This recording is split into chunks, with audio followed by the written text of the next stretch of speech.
नमस्कार दोस्तों, आप देख रहे टेक वितन और आज हम बात करेंगे कि कैसे आप अपना माल्टा का वर्क वीज़ा आप कैसे वीएफएस में सबमिशन कर सकते हैं।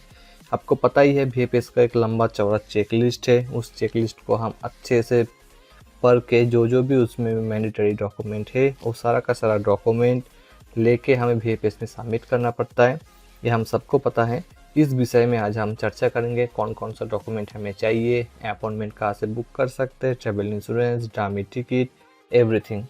तो वीडियो में आगे बढ़ने से पहले आप सभी से रिक्वेस्ट है कि अगर आपने इस चैनल को अभी तक सब्सक्राइब नहीं किया तो प्लीज़ सब्सक्राइब कर लीजिए और प्रेस कीजिए बेल आइकन को। इसमें होगा कि मैं जब भी डालूंगा कोई नया वीडियो उस वीडियो का नोटिफिकेशन पहुंच जाएगा आपके पास सबसे पहले। तो सब्सक्राइब करना और बेल आइकन को प्रेस करना मत भूलना दोस्तों। सबसे पहले आप जो लोग भी थोड़ा अपडेट रहता है न्यूज़ पोर्टल में उनको पता ही होगा टाइम्स ऑफ माल्टा, उसके बाद आपका द टाइम्स ऑफ इंडिया ने एक आर्टिकल पब्लिश किया था, एक न्यूज़ कि जो भी आपका शेंगेन में कंट्री है अभी इसमें सबसे ज़्यादा रिजेक्शन रेशियो है माल्टा का। आप यहाँ पर देख सकते हैं 38.40% का यहाँ पर रिजेक्शन रेशियो है। ठीक है ना। अब इस आर्टिकल को भी पढ़ सकते हैं। तो इसका मतलब ये नहीं कि आपका भी वीज़ा रिजेक्ट हो जाएगा। बहुत सारा केस रिजेक्ट होता है, आपका डॉक्यूमेंटेशन अच्छा नहीं सबमिट कर पाता है या फिर कोई छूट जाता है या फिर उनको पता नहीं होता, इसलिए भी रिजेक्ट कई बार हो जाता है। तो ये वाला गलती आप ना करें, इसीलिए मैं कोशिश कर रहा हूँ आपके लिए ये वाला छोटा सा वीडियो बनाने के लिए, ताकि इधर से आपको और भी कुछ इन्फॉर्मेशन मिले जाके आपका भी वीज़ा सक्सेसफुली आए, ना कि रिजेक्ट के खाते में चले जाए। अगर डॉक्यूमेंट चेकलिस्ट सब कुछ फुलफिल भी करोगे, वीज़ा में तो कोई 100% गारंटी नहीं होता है, थोड़ा लाख के ऊपर भी डिपेंड करता है। तो चलिए हम सीधा वीडियो में आगे बढ़ते हैं। आप इस वीडियो को कहीं से भी देख रहे हैं, दुबई, ओमान, कतार, कुवैत, इंडिया, बांग्लादेश, नेपाल। सबसे पहले आपको सिंपली इस वेबसाइट पे आना पड़ेगा। ठीक है ना। और हर किसी कंट्री में, ठीक है ना, वीएफएस का ब्रांच आपको मिल ही जाएगा, वीएफएस ग्लोबल, क्योंकि माल्टा डायरेक्टली कोई फाइल को सबमिट नहीं करता है और वीएफएस के थ्रू करता है। ये एक संस्था है। तो सिंपल आके आई एम अप्लाई फॉर, मान के चलिए आप काम के वास्ते आप दुबई में हो, तब सिंपली यहाँ पर यूनाइटेड अरब एमिरेट टाइप कर सकते हैं।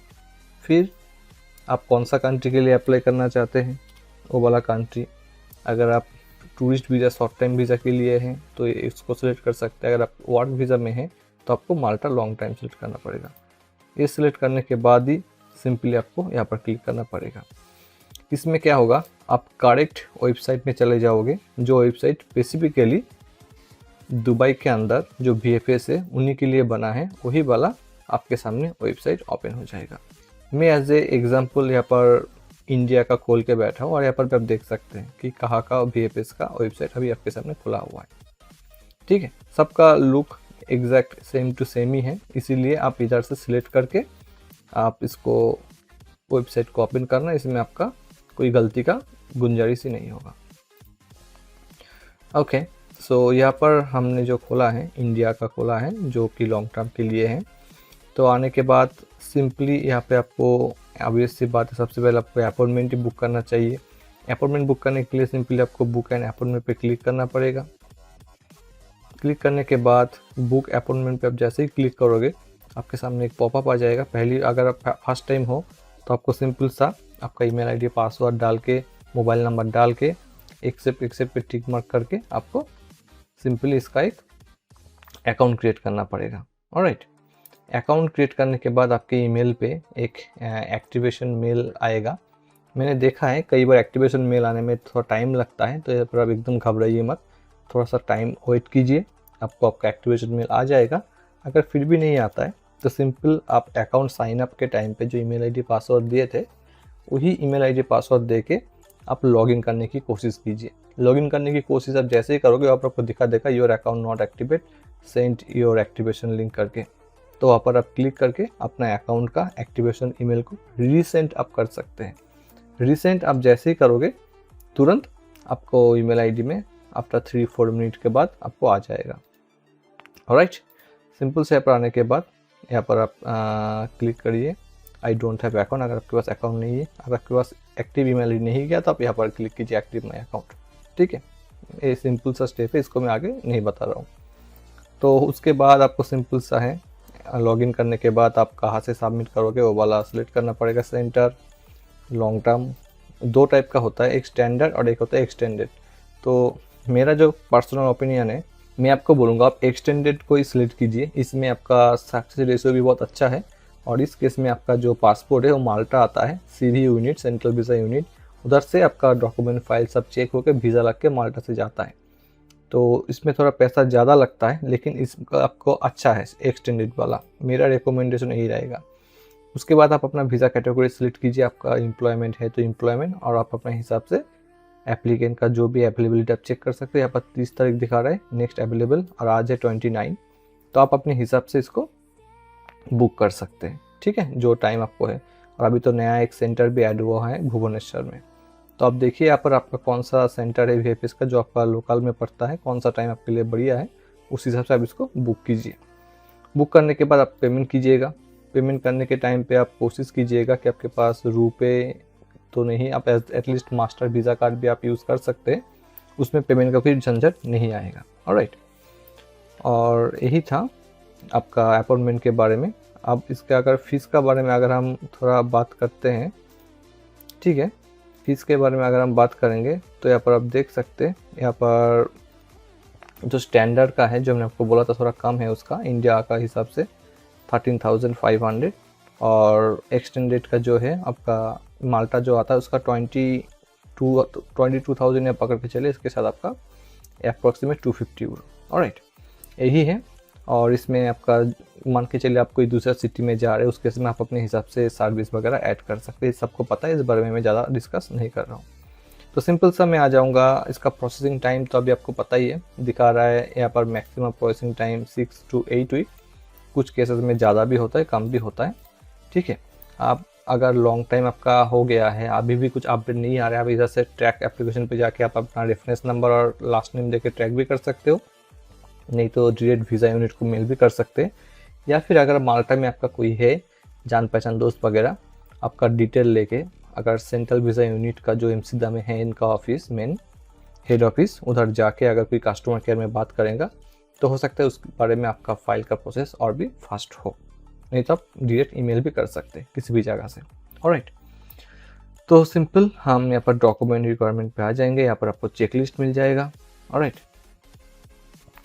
ये है आपका चेकलिस्ट 2026 का, अभी भी जो चेकलिस्ट चल रहा है, ये टाइम टू टाइम इस चेकलिस्ट को अपडेट करता रहता है, तो इसीलिए आपको ऑलवेज अपडेट रहना पड़ेगा, ठीक है। पहले ये चेकलिस्ट दूसरा था, भी कुछ चीज़ ऐड किया बहुत दिनों से, ठीक है। तो उनका जो एप्लीकेशन जो फॉर्म है नेशनल डी कैटेगरी यानी कि एम्प्लॉयमेंट कैटेगरी, इस टाइप का फॉर्म है, पहले थोड़ा डिफरेंट था। तो ये जो फॉर्म है मैं आपको सबको सजेस्ट करूँगा, हो सके तो इसको कंप्यूटराइज करके फिलअप करना, हैंड राइटिंग में मत करना, कंप्यूटराइज करोगे तो बहुत ईजी होगा। और ये वाला फॉर्म जो है आपका टोटल 5 पेज का है, इसमें आपका जो भी डिटेल है सब कुछ यहाँ पर आपको डालना पड़ेगा, तो कंप्यूटराइज करने से उनको भी समझने में ईजी होता है, ठीक है, और कोई गलती होने का चांस भी बहुत कम होता है। नीचे आपका सिग्नेचर और जिस दिन का आप सबमिट करोगे वो वाला डेट हो डाल के आपको इसको फिलअप करना पड़ेगा। तो ये वाला फॉर्म फिलअप करना बहुत इजी है, लेकिन थोड़ा टाइम ज़रूर लगेगा, ये मैं मानता हूँ, क्योंकि ये 4 पेज का फॉर्म है, ये बॉक्स किया हुआ है, तो इसमें थोड़ा टाइम लगेगा। अगर आपको इस बारे में कुछ भी गाइडेंस हेल्प चाहिए तो आप हमें ईमेल कर सकते हैं, किसी भी पार्ट में अगर आपको समझ में नहीं आ रहा है कि क्या लिखना है क्या नहीं, तो ज़रूर आपको मैं गाइड कर दूँगा जितना मेरे को एज़ पर नॉलेज पता है। तो ये आपका हो गया एप्लीकेशन फॉर्म। आपका पासपोर्ट मिनिमम यहाँ पर बोल रहा है कि 8 मंथ उनका वैलिडिटी होना चाहिए, मैं तो बोलता हूँ 1 साल आपका पासपोर्ट का वैलिडिटी होना और भी अच्छा है, और उसमें 2-3 पेज खाली होना चाहिए जहाँ पे आपका वीज़ा लग के आएगा। फ़ोटो बहुत इंपॉर्टेंट है, यहाँ पर आपको पासपोर्ट साइज जो फ़ोटो लगता है ICAO स्टैंडर्ड का वाइट बैकग्राउंड कलर का, जहाँ पे आपको 80% फेस आपको होना चाहिए, ठीक है। उसके बाद आपका अप्रूवल प्रिंसिपल लेटर, जिसको सिंगल परमिट भी बोलते हैं, ठीक है ना। ये जो सिंगल परमिट है आपका इशू होने का डेट, यानी कि अगर 1 तारीख में इशू हुआ है तो 1 दिन से लेकर 60 डेज़ के अंदर आपको किसी भी हाल में आपको अपना फाइल सबमिट करना ही पड़ेगा। अगर आपका नया VFS में नहीं मिल रहा है तो अब दूसरा किसी भी VFS का अपॉइंटमेंट लेके उधर जाके आप अपना फाइल को सबमिट करना ही पड़ेगा 60 डेज़ के अंदर, ये बहुत इंपॉर्टेंट है। और अब इससे बात है, जब आप VFS का अपॉइंटमेंट बुक करोगे तो उसी टाइम आपको मिल जाएगा VFS का जो अपॉइंटमेंट लेटर है। और उसके बाद इम्पोर्टेंट है आपका फ़्लाइट टिकट, क्योंकि यहाँ पर आप एक अप्रॉक्सीमेट एक डेट डालते हो, ठीक है ना, कि इस दिन आप जा सकते हो। तो इस केस में आप डमी टिकट का यूज़ कर सकते हैं, लेकिन डमी टिकट का केस में आप कोशिश करना आपका यहाँ पर इन्होंने मेंशन करके दिया है इस टाइप का हो। मैं आपको एक सैंपल दिखा रहा हूँ, ये मैं आपको एक सैंपल दिखा रहा हूँ एक डमी टिकट का, जहाँ पे आपका नाम, पासपोर्ट नंबर, उसके बाद आपका इशू डेट, एक्सपायरी डेट, आप कहाँ पे जा रहे हो। तो दुबई का है, मैं एज ए एग्जाम्पल के लिए दिखा रहा हूँ। यहाँ पर सब कुछ आपका होना चाहिए, ठीक है ना। ऐसा आपको डमी टिकट इमीडिएट्स का साइड में ही मिल जाएगा। उसके बाद मेक माई ट्रिप भी आई थिंक देता है कुछ पैसा लेके, ठीक है। और अगर आपका एकदम 100% कन्फर्म है तो आप कन्फर्म टिकट इसके साथ अटैच कर सकते हैं, लेकिन उस केस में रिस्क बने रहता है, ठीक है ना। इस टाइप का फॉर्मेट का आपको डमी टिकट होना चाहिए। इस विषय में आपको कुछ भी गाइडेंस चाहिए तो आप मेल कर सकते हैं, इसमें मैं आपको जितना हो सके मेरे से मैं आपको हेल्प करूँगा।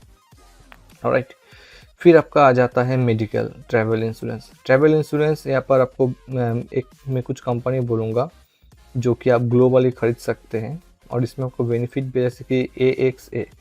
मैं जितना भी UK का वीज़ा या फिर मेरा जो भी दोस्त लोग जो भी करते हैं, इस कंपनी का वीज़ा में जो देखा है मैंने, अगर आपका वीज़ा किसी भी हाल में रिजेक्ट हो जाता है, ऐसा होने का तो चांस बहुत कम है, लेकिन आजकल का जो रेशियो है कुछ कह भी नहीं सकते। तो इसमें क्या होता है, आपका पूरा का पूरा जो ये है पैसा है आपको रिफ़ंड आ जाता है। आप जिस कार्ड को यूज़ करके पेमेंट किया था उसी कार्ड में आपका पेमेंट रिटर्न आ जाता है, ठीक है। और इसमें आपको पासपोर्ट नंबर, नेम सब कुछ दिख जाता है। तो और ये ग्लोबल एक बहुत बढ़िया कंपनी है, मेरा जो एक्सपीरियंस है। आप चाहो तो दूसरा किसी भी कंपनी का लगा सकते हो जो आपको अच्छा लगे, उस आपको थोड़ा सस्ता भी मिल जाएगा, ठीक है। कुछ कंट्री है जिनका ट्रैवल इंश्योरेंस थोड़ा मिल पाना मुश्किल होता है, और उस केस में ये वाला इंश्योरेंस को यूज़ कर सकते हैं। इसका खुद का वेबसाइट से भी आप जाके बुक कर सकते हो, लेकिन हाँ मिनिमम 30,000 यूरो का मैं बात बोल रहा हूँ। 30,000 यूरो का मिनिमम आपको कवरेज होना चाहिए, एंड मिनिमम 180 डेज का। ऑलराइट, और माल्टा में आने के बाद वर्क परमिट के लिए जो आपको ट्रैवल इंश्योरेंस चाहिए वो तो अलग है। गैसन में एटलस बहुत सारा कंपनी है, उस विषय में आप जानना चाहते हो तो वीडियो के सेक्शन में कमेंट कर सकते हो, तो मेल भी कर सकते हो, ठीक है। ये वाला चला गया ट्रैवल इंश्योरेंस। फिर आपका जो आ जाता है इम्पोर्टेंट एकोमोडेशन, आप कहाँ पे रहेंगे। नॉर्मल जो लोग होता है, ऐसा बहुत कम होता है जिनका कुछ रिश्तेदार दोस्त वगैरह माल्टा में होता है, और वो उनके लिए प्रॉपर्टी ढूंढ के लीज एग्रीमेंट बना के हाउसिंग अथॉरिटी रजिस्टर करके उनको इंडिया भेज देता है, ठीक है।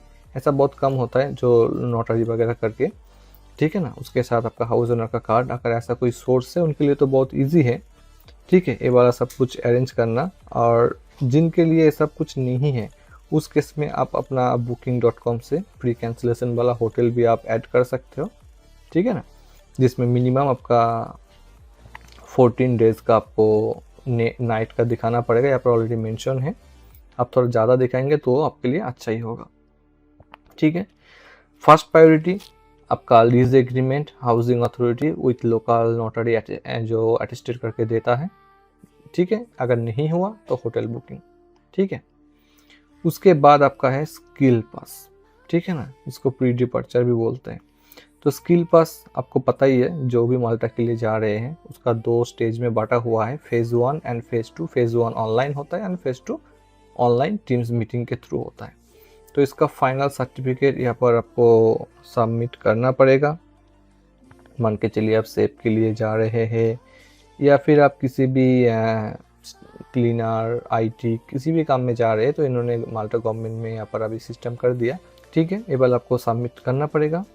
और उसके साथ मैं आपको रिकमेंड करूँगा एक कवर लेटर, अगर आप सबमिट कर सकते तो अच्छा है। मैं यहाँ पर एक कवर लेटर में जो दिखा रहा हूँ कवर लेटर, ये आपका है एक्सटेंडेड वीज़ा एप्लीकेशन के लिए। स्टैंडर्ड वीज़ा में क्या होता है, मेरे को जितना पता है, लोकल जो एम्बेसी होता है न्यू दिल्ली के अंदर, उधर आपका फाइल जाता है, ठीक है। और एक्सटेंडेड जो है ये आपका फाइल आपका माल्टा आता है। आपका जो भी डॉक्यूमेंट सबमिट करोगे माल्टा आएगा, इधर से डॉक्यूमेंट वेरीफाई चेक होकर फिर आपका रिटर्न जाएगा। इसमें थोड़ा टाइम लगता है, लेकिन इसमें रिजल्ट बहुत अच्छा मिलता है, ठीक है ना। तो उस केस में आप जब कवर लेटर लिखोगे तो अब इसी बात है, आप डायरेक्ट सेंट्रल वीज़ा यूनिट जो माल्टा में है उन्हीं को ही लिखोगे। तो एक मैं जस्ट एक कवर लेटर का एक फॉर्मेट दिखाया। हर एक के केस में कवर लेटर थोड़ा चेंज 100% होगा। ऐसा नहीं कि कवर लेटर आप कॉपी पेस्ट कर दोगे तो हो जाएगा। आप जिस भी फील्ड से बिलोंग करते हो उधर आपको कवर लेटर डिफरेंट होता है, क्योंकि इसमें आपको बहुत कुछ मेंशन होता है कवर लेटर, क्योंकि आप खुद यहाँ पर नहीं रहते हो, आपका कवर लेटर आपको प्रेजेंट करता है, ठीक है ना। तो ये वाला इम्पोर्टेंट मेरे को लगा, तो ये वाला भी आप एक कवर लेटर अच्छे से बना के आप एज ए उसके साथ भी जोड़ सकते हो, जो कि चेक लिस्ट में नहीं है, लेकिन ये आपके लिए एक अच्छा पॉजिटिव एक पॉइंट आप पकड़ के चल सकती हो, ठीक है ना। कवर लेटर अगर आपको कुछ भी चाहिए तो आप ईमेल कर सकते हैं, मैं आपको दे दूंगा, गाइड कर दूंगा, नहीं तो आप खुद भी बना सकते हैं, इतना भी कुछ हार्ड रॉकेट साइंस नहीं है, आप भी कर लेंगे। ऑलराइट, और कुछ डॉक्यूमेंट मान के चलिए आपका अटैच करना इम्पोर्टेंट है, लेकिन वो डॉक्यूमेंट आपका इंग्लिश में नहीं है, हिंदी में है या फिर डिफरेंट किसी अरबिक लैंग्वेज में है, उस केस में आपको उस डॉक्यूमेंट को ट्रांसलेट करके लेना पड़ेगा। ट्रांसलेट मतलब इंग्लिश में आपको चाहिए। तो जो माल्टा आइडेंटिटी माल्टा के इनसे एक लिस्ट है, ये वाला आप लिस्ट आप देख सकते हैं। इस लिस्ट में आपको बहुत सारा माल्टा में प्रेजेंट लॉयर आपका detail, email ID, mobile number मिल जाएगा। लास्ट टाइम मैंने भी इधर से यूज़ किया था, मैं जस्ट उनको ईमेल कर दिया था जो भी मेरे को चाहिए था, और मैंने उसका पेमेंट कर दिया था रेवोलूट से, उनका अकाउंट डिटेल पे जो भी उनका अकाउंट नंबर है, उसका आधा घंटा 1 घंटा बाद उन्होंने मेरा जो डॉक्यूमेंट था उसको ट्रांसलेट करके भेज दिया था, ठीक है ना।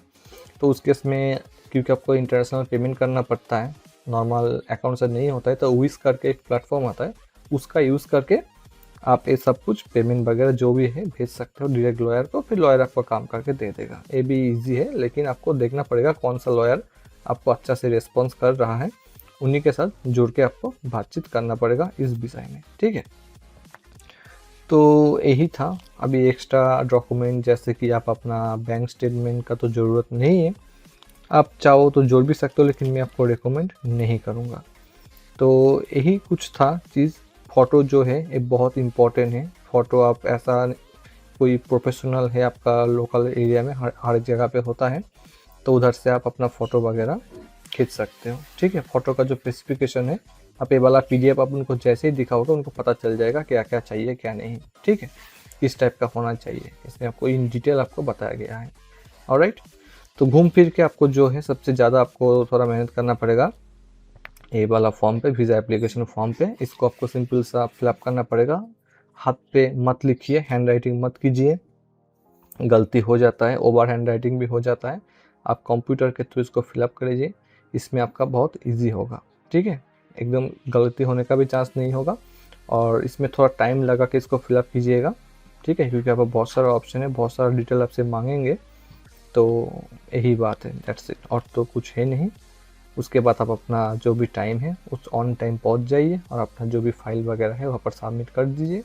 फिर आप अपना लास्ट नेम और रेफरेंस नंबर से ट्रैकिंग करते रहिए, देखिए क्या अपडेट होता है। अगर ज़्यादा टाइम लगता है तो आप सिंपली ईमेल भी कर सकते हैं, जो मैंने आपको पहले ही बोला, इनका ईमेल आईडी भी आपको VFS का साइड में आपको मिल जाएगा, ठीक है, ये वाला ईमेल आईडी है उनका, दैट्स इट। नहीं तो आप अगर पॉसिबल अगर हो तो उस केस में आप इनको कॉल भी कर सकते हैं। इनका जो ओपनिंग टाइम है आपका नॉर्मल जो, उस टाइम में आप उसको कॉल भी कर सकते हैं। और VFS का जब आप अपॉइंटमेंट बुक करेंगे, मैंने आपको बोल ही दिया, इंटरनेशनल पेमेंट एक्सेप्ट वाला कार्ड यूज़ कीजिए। और VFS में जाके अपॉइंटमेंट बुक करने के टाइम पे अगर कुछ ट्रांजेक्शन करता है, तो अगर आपको VFS में जाके पेमेंट इसका फीस देना है, तब तो आप आई थिंक लोकल जो हमारा इंडिया का रुपे कार्ड है वो भी इधर एक्सेप्ट कर लेता है, इसका भी उन्होंने यहाँ पर मेंशन किया है, दैट्स इट, और कुछ नहीं। और काम का सर्विस यही है, आप आपको कुरियर सर्विस ले लीजिए, जो आप अगर दूसरा सिटी में है तो आपको घर के एड्रेस में आ जाएगा। तो यही है वीडियो में जो कि मैंने कोशिश किया कि माल्टा का जो चेक लिस्ट है और जो उनके साथ डॉक्यूमेंट वगैरह लगता है, कैसे क्या उसका फिलअप वगैरह आप कर सकते हैं, क्या क्या चाहिए। फिर भी आपको मन में कुछ भी डाउट है तो कुछ भी क्वेश्चन है, आप मेरे को कमेंट कर सकते हैं। और आपने अगर ऑलरेडी अपना फाइल को सबमिट कर दिया तो आपके साथ कैसा एक्सपीरियंस हुआ उसको भी मेरे को कमेंट में ज़रूर बताइएगा। और आपको कुछ भी इन्फॉर्मेशन चाहिए मेरे इनसे, ठीक है, आप मेरे को ईमेल कर सकते हैं। तो आज के इस वीडियो में यही है, वीडियो थोड़ा लंबा हो गया, लेकिन मैंने कोशिश किया जितना हो सके ये आपको एक आइडिया देने के लिए। अगर आप चाहते हैं नेक्स्ट कोई स्पेसिफिक वीडियो किसी भी पार्ट में, चाहे ट्रैवल इंश्योरेंस हो, डामी टिकट हो, या फिर VFS का एप्लीकेशन बुकिंग हो, या फिर ट्रैकिंग हो, कुछ भी, ये बहुत सिंपल है। अगर फिर भी आप चाहते हैं तो मैं आपके लिए उस टॉपिक में भी वीडियो बनाने की कोशिश करूँगा, जो कि आगे जाके आपको और भी ईजी लगे। ठीक है, सिंपल सा ट्रैकिंग नंबर पे आप सिंपली क्लिक कीजिए। आप अपना मोबाइल से भी ये कर सकते हैं, ऐसा नहीं कि आपको लैपटॉप कंप्यूटर ही चाहिए। आने के बाद अपना रेफरेंस नंबर जो भी एपीएस का स्लिप में होता है और लास्ट नेम और कैप्चर डाल के सबमिट कीजिए, आपको यहाँ पर दिख जाएगा। जब आपका पासपोर्ट डिस्पैच हो जाएगा तब भी दिखेगा, जब आपका पासपोर्ट वीएपीएस सेंटर से निकल जाएगा तब भी यहाँ पर सब कुछ स्टेटस आपको टाइम टू टाइम अपडेट होता रहेगा। आप बस इसको ट्रैक करते रहिए। तो यही था आज का वीडियो में। आपको वीडियो कैसा लगा जरूर मेरे को बताइए ना कमेंट सेक्शन में। वीडियो को जरूर लाइक करना और जाते जाते इस चैनल को सब्सक्राइब जरूर करना। मिलते हैं ऐसे ही किसी मज़ेदार वीडियो के साथ, इन्फॉर्मेशन वीडियो के साथ। तब तक के लिए बाय बाय।